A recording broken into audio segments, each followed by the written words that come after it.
সন্তান হারানোর আতঙ্কে এভাবেই মাটিতে লুটিয়ে পড়েন মা। ৯ বছর বয়সী ফাবিও বাস্তার্দো আটকে আছে ধসে পড়া ১২তলা এ ভবনের নিচে।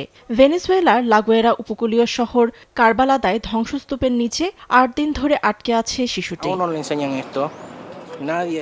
সন্তান হারানোর জন্য কেউই প্রস্তুত থাকে না।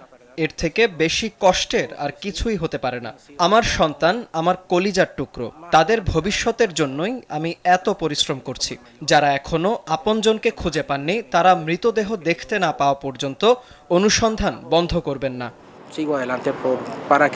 এদিকে ভূমিকম্পের ৯ দিন পরও কারাকাসে ধসে পড়েছে একটি স্কুল ভবন।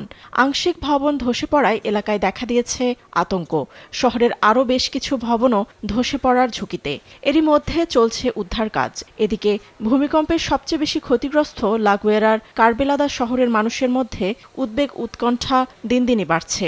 ধ্বংসস্তূপের নিচে আটকা পড়ে আছে এখনো বহু মানুষ।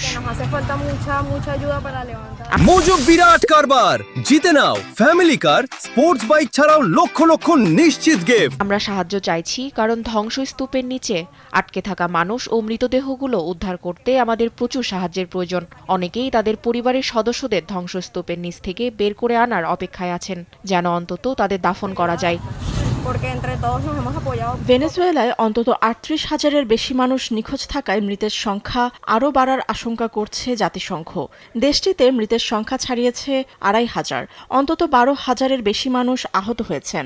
বিভিন্ন এলাকায় এখনও জোরালোভাবে চলছে উদ্ধার অভিযান।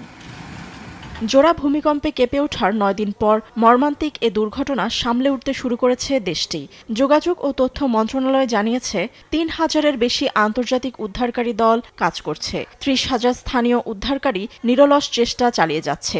এক বিবৃতিতে জানায় অন্তত ৬,৫০০ মানুষকে জীবিত উদ্ধার করা হয়েছে। সেই সঙ্গে ৮৬,০০০-এর বেশি ক্ষতিগ্রস্ত পরিবারকে সহায়তা করা হয়েছে। ফাতেমা তাসনিম, নিউজ ডেস্ক, দেশ টিভি।